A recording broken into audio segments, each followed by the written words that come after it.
Hi, everybody. I am Josh Corman with the International Spa Association, and we are thrilled to be able to bring you another great interview, this time with Kristine Huffman of Hutchinson Consulting. So, Kristine, why don't you tell us a little bit about yourself and we will get rolling here. Great, thank you, Josh. It's such a pleasure and honor to be here. I work for Hutchinson Consulting. I'm one of the partner owners, and my specialty is operations and putting together particularly wellness practices. I go way back in the spa world to Canyon Ranch and was the health and healing director there for many, many years, and have worked at Miraval and a bunch of the wellness retreat resorts. But what a lot of people don't know about me is that I'm also a clinical psychotherapist. And for the last 6 years at Canyon Ranch, I did direct behavioral counseling. And my specialty area was really kind of peak performance and stress management and those kinds of things. And did a lot with biofeedback and the brain and kind of optimizing. And so I'm really pleased that we're speaking about stress management a bit today and helping people with anxiety. Yeah, for sure. I think that that's one thing we've heard a lot from people as we at ISPA have engaged, spa leaders about these different questions regarding reopening, and a big one Mhm. has very quickly turned to that question: the anxiety and the stress for staff, for guests as well, who are going to be walking through the doors, into it. What's we kind of say the new normal a lot, but that new normal is going to look very different. There come with that, a lot of sort of built-in potential stresses and anxieties. And I know that, spa leaders are concerned about their teams. They want to be there to provide for them and to care for them and to do that. So, what might they be able to have front of mind, at least generally, as they return to work, as their employees come back on board and they face this new reality? Yeah, it's kind of ironic, isn't it, that just as the kind of services that spas offer are what our clients need the most, it's also a little bit of what they fear the most in that kind of closeness and proximity. And so, I think I have a lot of thoughts about kind of how you move forward to what you refer to as the new normal, what we're kind of referring to at Hutchinson Consulting as your fresh start. Um, and I think, one thing to keep in mind is, ISPA did a fantastic job of putting a bunch of resources together for people so they can update their job descriptions, their SOPs, all of those kinds of materials. So, a lot of that pressure about what do we do is kind of there and taken care of. The I guess the challenge with this is that that's kind of an intellectual exercise. And so, we may have these great procedures that we know will help keep people safe and secure. But the problem is that when we're feeling anxiety, it's hard to even get to the intellectual part of the brain to think straight. And so the challenge is, how do you take those procedures and have them become kind of a second nature and have them ingrained in our emotional systems that we're operating from?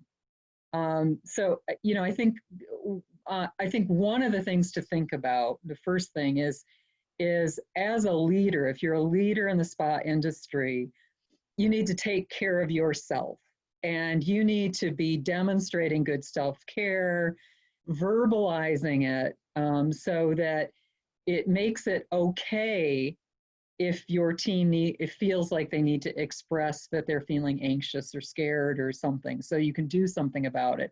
If you always have that really brave, I'm, stiff upper lip kind of thing, it kind of dehumanizes what they may be feeling. So make sure you're kind of visibly taking care of yourself, verbally expressing how you're taking care of yourself, and giving people permission to take care of themselves too. So that's the first thing that comes to mind.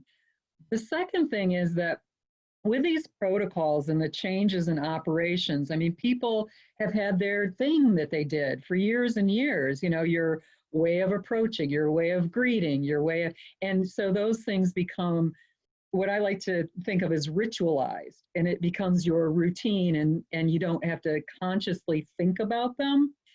So what we need to do in this transition is make those intellectual SOPs integrated into our operational systems. So thinking about the first part is training people on the new SOPs, and you need to do that in a good learning state so that they're not feeling anxious while you're trying to teach them these new SOPs. So kind of addressing the intellectual process of learning them first, and then ritualizing them. And people need to think about their own rituals of how they, for example, a room turn. What is the process of, for a massage therapist, cleaning the old energy out and, making it safe for the new energy to come in. And so, people had their shtick on how they did that in the previous days. Now we have to have them come up with a ritual. And for each person, it's different. I mean, some people like mantra work and, have something that they say over and over in their heads. Sometimes there's a visualization of something that you can visualize in the process of what makes it feel like you're cleaning that energy out and inviting good energy back in. Sometimes it's a sensory thing, with the cleaning fluids and so forth. And depending on what you're using for that, they're creating good associations with those smells. So again, thinking very consciously about how do we go from intellectual information into the feeling sense that it becomes your new shtick and how you do things and your ritual. So those are some of the things I think about, to kind of help. And I'll pause there and let you think about that a second. No, I think that that's great. And it does sound like a lot, but it feels like a key part of that is the communication aspect. And that goes both ways. Employees returning to work need to be made to feel as though communicating their concerns and their anxieties is par for the course. That's what should be expected And of is them. okay. Yeah, I feel like a lot of people we've heard from so many people that therapists and spa employees are so eager in many cases to return to work. They really do want to get back into that space. They want to be back with clients. They want to be doing what they do. But that doesn't mean that they also will not experience some of those anxieties and the freedom to be able to say, I need a little help with this, or this is how I'm feeling. It's not a weakness. It's not something that should be discouraged. It's something that should really be put out there. And like you said, modeled by leadership so that comfort level is built in from the beginning. Right. Absolutely. Absolutely. Yeah. And I think, I just think about my own experience going to the grocery store these days, that, when I, am getting out of the car, the new ritual is, either, gloving up and masking up. And how can I kind of do a cleanse at that point so that, sometimes when I have my mask on, I might, either my glasses steam up or, I start feeling uncomfortable or claustrophobic. But if I can go to a ritual to how do I, acknowledge that feeling has come up and then do something to help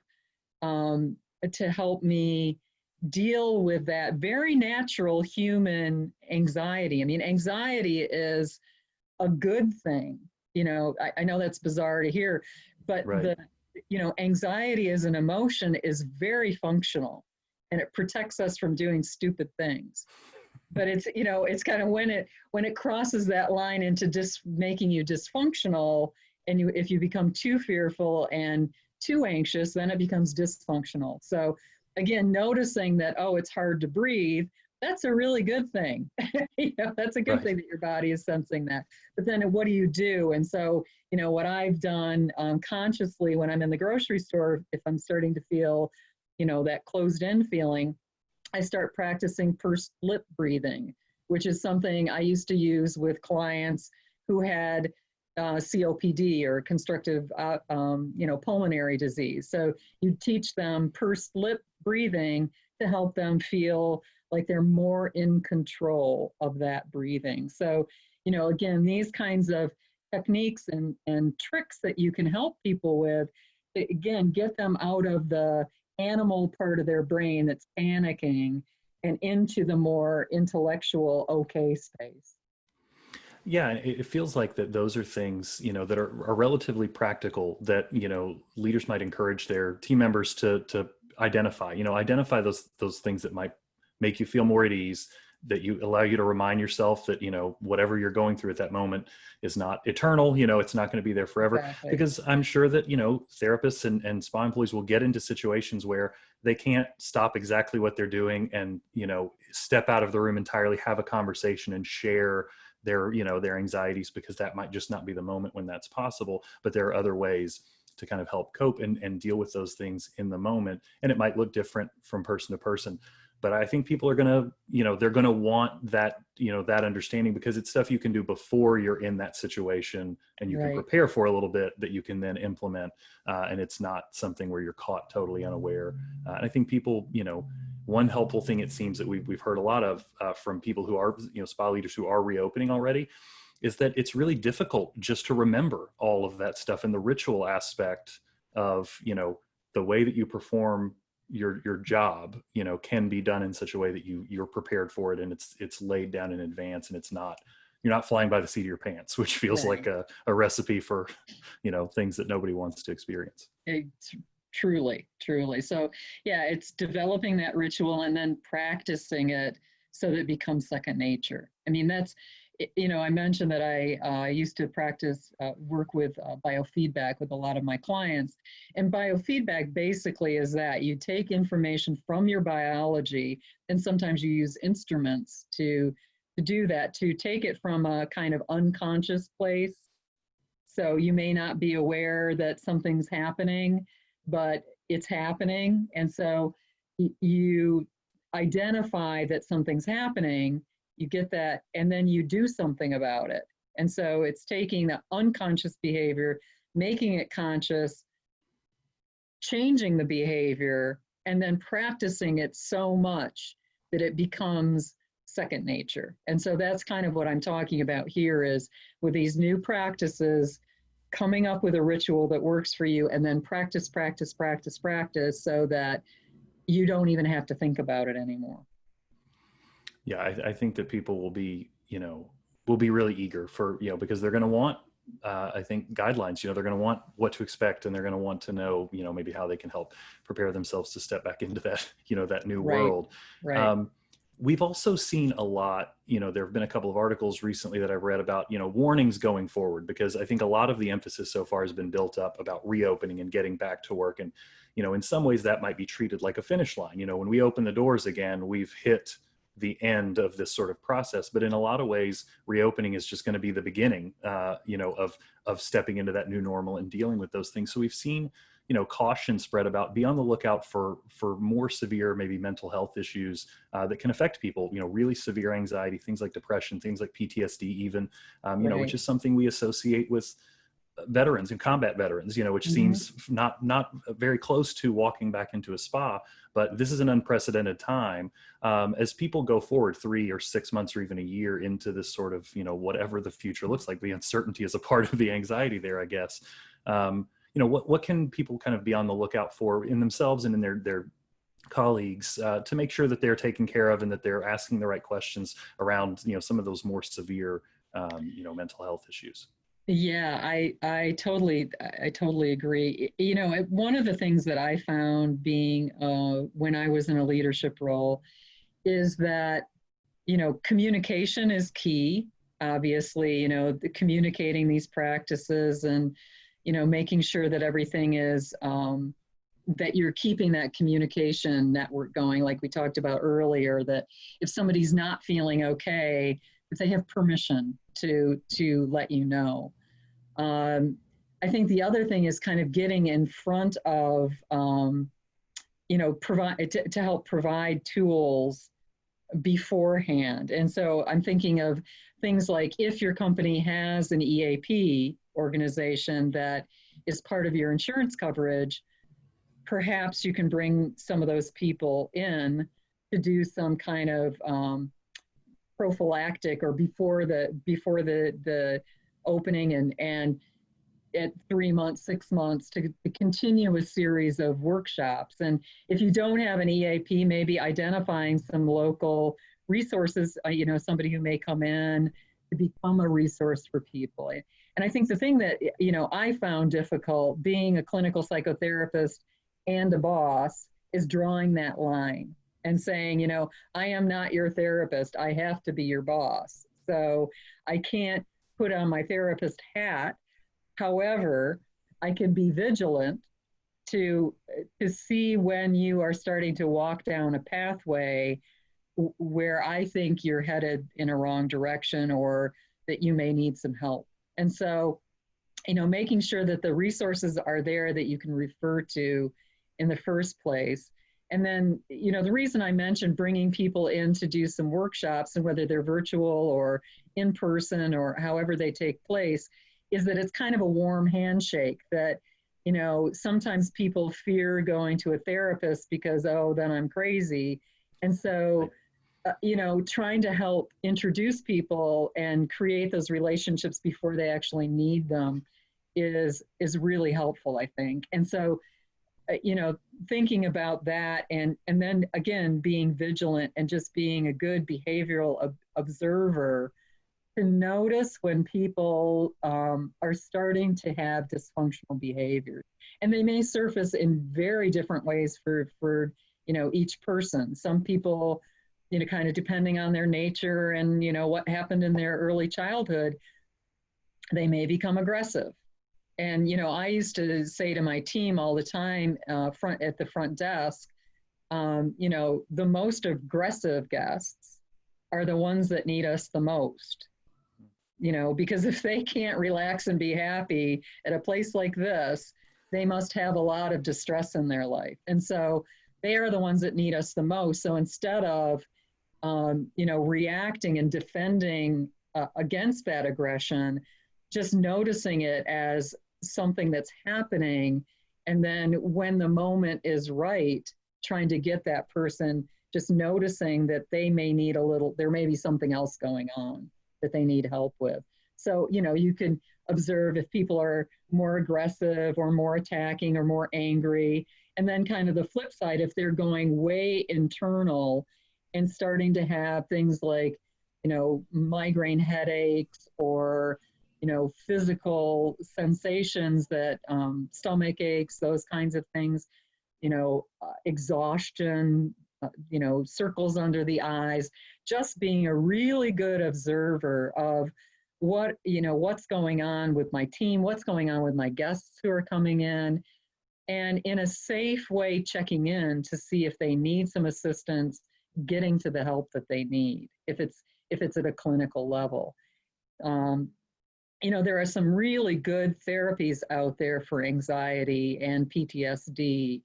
One of the practices I used to do at the ranch again was EMDR, eye movement desensitization and reprocessing, which is a very effective method to help people kind of get through PTSD. And so there are lots of really great resources for people out there. It's just making sure that they have permission and feel comfortable getting to them.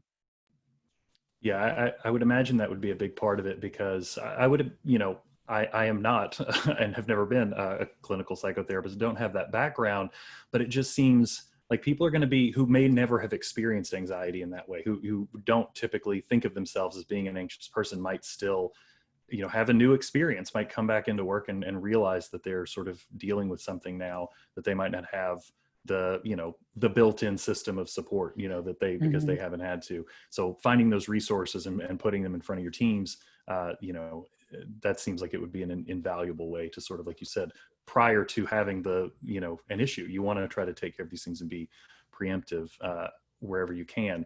You mentioned earlier the irony, and it kind of came back up there again, the irony of being in a spa and providing services that are intended. We know that spa goers say the number one reason for visiting a spa is stress relief. And, having a place, coming back into a public place, which might cause some anxiety right now, but a place that's also designed to relieve your stress and try to alleviate some of that. There's some irony there. And I would imagine for both employees and also for guests, obviously, that spas might be able to play a meaningful role in this particular period, as anxiety levels are kind of at a pretty high place. Yeah, absolutely. A lot of the spas that I've been working with have been looking at taking this opportunity. And again, we're kind of framing it as a fresh start. So maybe this is a time to look at your menu of services and look at this as an opportunity to expand in your menu offerings, to use technology sometimes, or techniques to create, non-proximal or more distant services. So, bringing on a stress management expert on your team to provide those kinds of services to your guests, this may be a great time to do some of that. Offering things that directly address anxiety, teaching people techniques. I mean, maybe even, in some of the spas that may have yoga as a program, really being direct about, some of it. And I think communication is absolutely key with all of this, in that, you need to communicate to your guests what you're doing to keep them safe, so that they can feel confident that you're thinking about it. It's not an afterthought. Their safety's number one. And then making sure that you're demonstrating. You have to walk your talk. And so I think some of the things you can do along the way for the guests is actually verbalize what you're doing. So while I'm washing my hands, perhaps you can settle into the table, take a couple relaxing breaths, and just, being really obvious about those practices that are keeping both sides safe, or, if you use the new mechanisms that have been developed for when somebody's face up on a table, to put the face shield in place, just verbalizing, I'm now putting the face shield in place, to help both of us keep safe. And just, verbalizing to the guests is going to be very, very helpful and key. Some of the resorts that I've been talking to are looking at how do we do outdoor services? How do we, bring it outdoors so that there's more airflow? How do we address our HVAC system so that we can increase airflow? Those kinds of things. But yeah, I do think it's ironic that what you need the most may be what you fear the most right now. So yeah, I think we've heard from a lot of people. We've done some snapshot surveys at ISPA and put out those results. And there's been an interesting phenomenon as people have been kind of closed off and staying by themselves.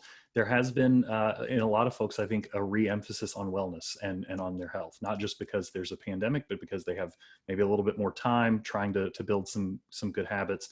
And so it feels like, spas are kind of uniquely positioned to, be a real provider of the relief that people might be seeking to find through that, through those habits, and through focusing on wellness. And it can be a part of that solution, providing that for people who, we've heard from a couple of spas that they're getting a lot of new business, as they reopen, that people who've not been there.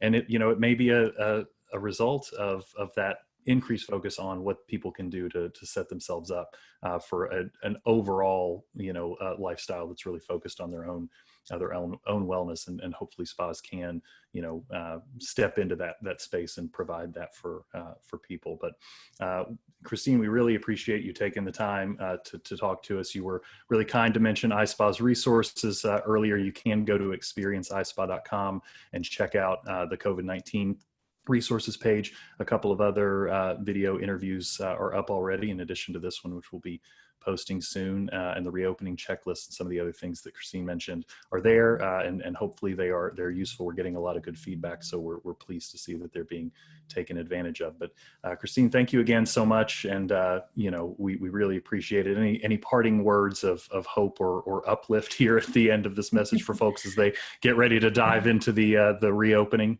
process? Yeah, Josh. Well, thank you. It's been a pleasure being here, and again, an honor to be part of helping people, on to the next fresh start.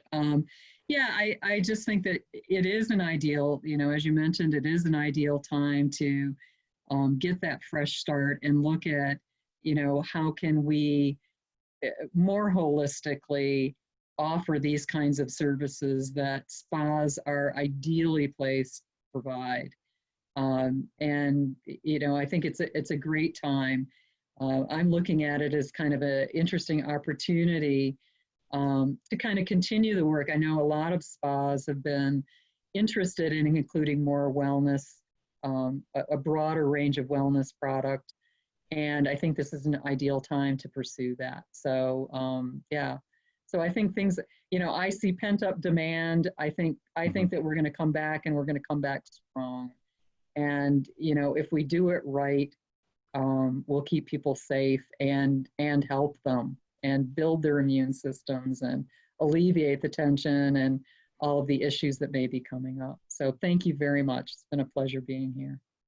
Absolutely. Words of wisdom. I hope all of those positive thoughts come to fruition. I know everybody in the spa industry is eager to get back and to take advantage of this opportunity to really, get their guests back in there, start serving people again.